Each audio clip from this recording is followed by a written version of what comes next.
नमस्कार, चर्चा में आपका स्वागत है। मैं हूँ शिव मिश्रा।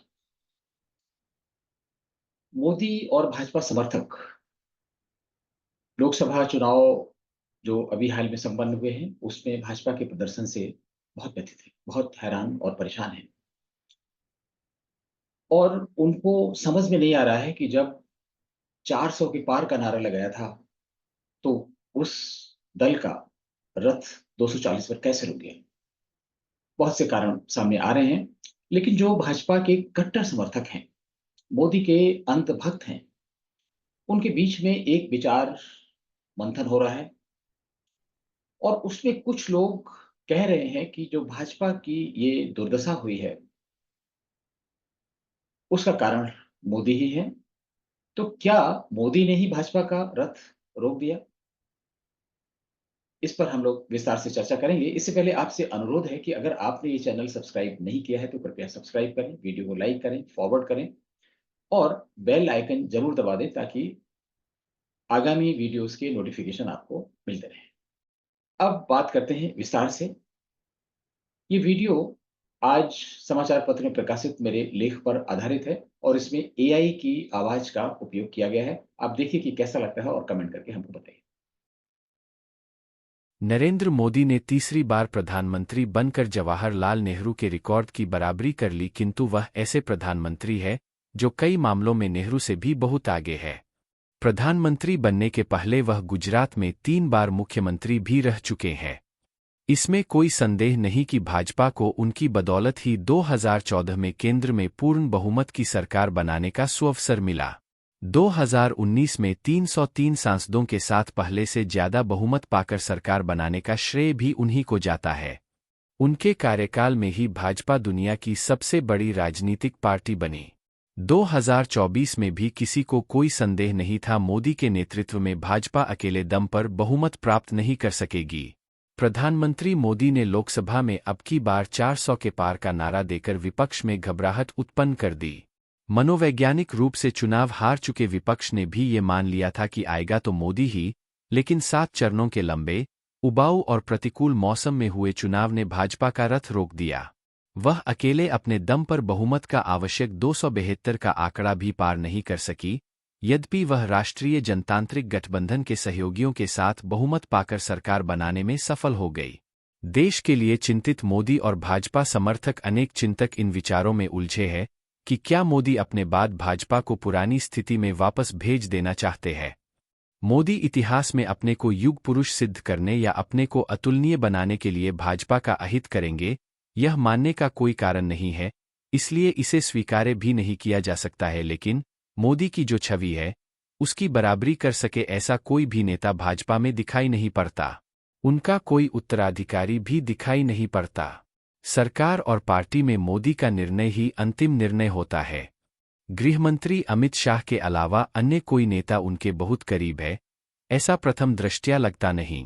इसलिए प्रायः पार्टी के अंदर से लेकर विपक्ष तक चर्चा शुरू हो जाती है कि केवल 2 व्यक्ति ही भाजपा और सरकार को चला रहे हैं। पार्टी के सभी मुख्यमंत्रियों और नेताओं का अपने प्रधानमंत्री को यशस्वी बताना और सभी उपलब्धियों का श्रेय देना अच्छा तो है, लेकिन ये बहुत असामान्य लगता है और उनके अंदर की घबराहट को रेखांकित करता है। 2024 के लोकसभा चुनाव में भाजपा उत्तर प्रदेश, महाराष्ट्र, राजस्थान, हरियाणा और पश्चिम बंगाल में अपना पिछला प्रदर्शन नहीं दोहरा सकी। इन राज्यों में सीटों की संख्या में इतनी अधिक गिरावट आई कि उसे ओडिशा, तेलंगाना, आंध्र प्रदेश में मिली उत्कृष्ट सफलता भी पूरा नहीं कर सकी। 240 सांसदों तक सिमटी भाजपा सरकार बनाने के लिए सहयोगी दलों पर निर्भर हो गई। ऐसे में वर्तमान कार्यकाल में मोदी से किसी क्रांतिकारी परिवर्तन वाले कानून यथा समान नागरिक संहिता, जनसंख्या नियंत्रण, वक्फ बोर्ड, पूजा स्थल कानून, घुसपैठियों की निकासी, नागरिकों का राष्ट्रीय रजिस्टर आदि की अपेक्षा करना बेमानी होगी। प्रधानमंत्री नरेंद्र मोदी का निजी जीवन बहुत ही संघर्षपूर्ण रहा और शायद इसलिए वह समाज सेवा की भावना से राष्ट्रीय स्वयंसेवक संघ से जुड़े। संघ में भी उन्होंने समर्पण और कर्तव्यपरायणता का उदाहरण प्रस्तुत किया। संघ से भाजपा के संगठन में आकर भी अपनी उपयोगिता सिद्ध की। यह उनकी संगठनात्मक क्षमता का ही प्रमाण है कि उन्हें बिना किसी पूर्व अनुभव या विधायक बने सीधे गुजरात का मुख्यमंत्री बना दिया गया। मुख्यमंत्री रहते हुए उन्होंने अनेक विकासपूरक योजनाएं चलाई। पूरे देश में विकास के इस स्वरूप को गुजरात मॉडल नाम दिया गया। एक दुर्भाग्यपूर्ण मानव निर्मित सांप्रदायिक घटना घटी जिसमें अयोध्या में रामलला के दर्शन करके लौटे 59 श्रद्धालुओं को गोधरा स्टेशन के पास रेल की बोगी में आग लगाकर जिंदा जला दिया गया। इसकी प्रतिक्रिया में गुजरात में सांप्रदायिक दंगे भड़क उठे जिसमें मुसलमानों के साथ साथ बड़ी संख्या में हिंदू भी मारे गए, लेकिन यह विमर्श बनाने की कोशिश की गई कि गुजरात में मुसलमानों का नरसंहार किया गया है। तुष्टीकरण की राजनीति करने वाले विपक्ष द्वारा मोदी को दोषी ठहराया जाने लगा। प्रधानमंत्री अटल बिहारी वाजपेयी ने भी मोदी को राजधर्म पालन करने की सलाह दी। इसके बाद पार्टी के अंदर उन्हें पद से हटाए जाने की मुहिम तेज हो गई। हिंदू जनमत के दबाव में उन्हें पद से नहीं हटाया जा सका। यहीं से उनकी हिंदूवादी छवि का निर्माण हुआ। अपनी इसी छवि के कारण कालांतर में वह पार्टी के प्रधानमंत्री चेहरा बनाए गए। कट्टर हिंदूवादी छवि और अच्छे दिन आने की आश में हिंदुओं ने एक मुश्त वोट देकर मोदी के नाम पर पूर्ण बहुमत की सरकार बनवाई। प्रधानमंत्री बनने के बाद मोदी ने कट्टर हिंदूवादी छवि से निकलने का प्रयास शुरू कर दिया। सबका साथ सबका विकास तक ठीक रहा, लेकिन जैसे ही इसमें सबका विश्वास जुड़ा, हिंदुओं के प्रति उनका व्यवहार उदासीन होता गया। भाजपा नेताओं के साथ एक समस्या है कि जैसे जैसे उनका कद बढ़ता है, वह लोकप्रिय और इतिहास पुरुष बनने के लिए धर्मनिरपेक्षता की राह पर निकल पड़ते हैं और हिंदुओं का उसी तरह अनदेखा करते हैं जैसे कांग्रेस करती है। अटल जी के बारे में कहा जाता है कि वह कांग्रेसियों से भी बड़े नेहरूवियन थे। मोदी भी उसी राह पर चल पड़े और मुस्लिम देशों के राष्ट्रीय सम्मान और पुरस्कार मिलने के बाद तो उन्होंने वहाबी, सूफी और पसमानदा सम्मेलन आयोजित करने शुरू कर दिए।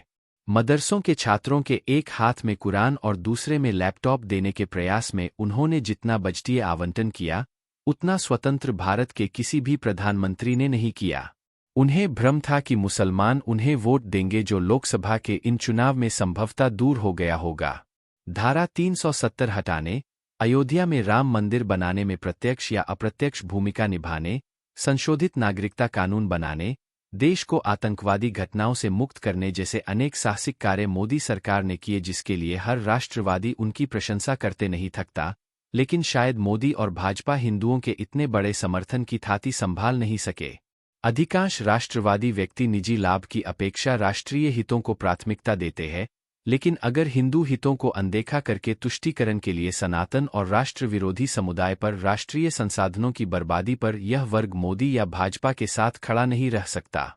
इन चुनावों में यही देखने को मिला। 2 कार्यकाल का 10 वर्ष का समय देश और समाज के लिए जोखिमपूर्ण साहसिक कार्य करने के लिए कम नहीं होता, लेकिन वह हिंदू समुदाय की पीड़ा भी भूल गए और उनको दिए गए आश्वासन भी। गजवाए हिंद का खतरा दिन प्रतिदिन बढ़ता जा रहा है, लेकिन वह विकास की ढफली बजाते हुए 2047 तक भारत को विकसित राष्ट्र बनाने का सपना बेच रहे हैं। पीएफआई 2047 तक भारत को इस्लामिक राष्ट्र बनाने की योजना पर तेजी काम कर रहा है। पता नहीं 2047 तक भारत विकसित राष्ट्र बनेगा या विकसित इस्लामिक राष्ट्र। कोई नहीं जानता कि बिहार में फुलवारी शरीफ में एनआईए के छापेमारी में इस षड्यंत्र के जो दस्तावेज बरामद हुए थे, उस जांच का क्या हुआ। देवबंद का दारुल उलूम गजवाए हिंद के फतवे को अपनी आधिकारिक वेबसाइट पर प्रकाशित करके इसे धार्मिक कृत्य बता रहा है। राष्ट्रांतरण का बड़ा ततरा सामने है, लेकिन मोदी सरकार केवल विकास की बात करती रही। देश की एकता एवं अखंडता अक्षुण्ण रखने और भ्रष्टाचार उन्मूलन के कार्य का देश की जनता भरपूर समर्थन करती है और यह राजनैतिक रूप से भाजपा के हित में भी है, लेकिन सरकार गांधी परिवार पर मेहरबान है। क्यों है, किसी को नहीं मालूम। नेशनल हेराल्ड और यंग इंडिया के जिस मामले में राहुल और सोनिया जमानत पर चल रहे हैं, इतने वर्षों बाद भी वह लंबित क्यों है। अगस्ता वेस्टलैंड मामले में भी कोई कार्रवाई नहीं हुई, जबकि मोदी की प्रशंसक इटली की प्रधानमंत्री जॉर्जिया मेलोनी स्वयं सारे दस्तावेज उपलब्ध कराने को तैयार है। लालू यादव के रूप में एक सजायाफ्ता कैदी पैरोल पर जेल से बाहर आकर राजनीतिक गतिविधियों में संलग्न है। पिछले कई वर्षों से पश्चिम बंगाल में राजनीतिक हिंसा हो रही है। हर चुनाव के बाद यह सामान्य बात हो गई है। भाजपा कार्यकर्ताओं के साथ शर्मनाक व्यवहार हुआ, उन्हें पलायन के लिए मजबूर होना पड़ा, लेकिन केंद्र सरकार मूक दर्शक बनी रही। केरल और तमिलनाडु में सनातन धर्म और सनातन संस्कृति को समाप्त करने के लिए राज्य सरकारें दमनकारी कार्य प्रयोजित कर रही है, लेकिन कथित हिंदूवादी सरकार मौन रही। उत्तर प्रदेश जैसे बड़े राज्य में भाजपा संघ का भी साथ नहीं जुटा पाई। काशी में प्रधानमंत्री की जीत का अंतर बेहद कम हो गया। संगठन और सरकार में समन्वय के अभाव, गुटबाजी और भीतरघात ने भाजपा की शक्ति को क्षीण कर दिया है। लोग कयास लगाने को विवश है कि क्या यह मोदी के जाने का संकेत है या भाजपा के पुनः मूषक बनने का। मोदी जानबूझकर भाजपा का नुकसान करेंगे इसकी संभावना नहीं है। विपक्ष के भ्रम जैलाने की कोशिशों पर भाजपा को ही नहीं सभी हिंदुओं को भी अत्यंत सावधान रहने की आवश्यकता है। इस अंक में यही तक। अगले अंक में फिर आपसे मुलाकात होगी, तब तक के लिए आज्ञा दीजिए। नमस्कार।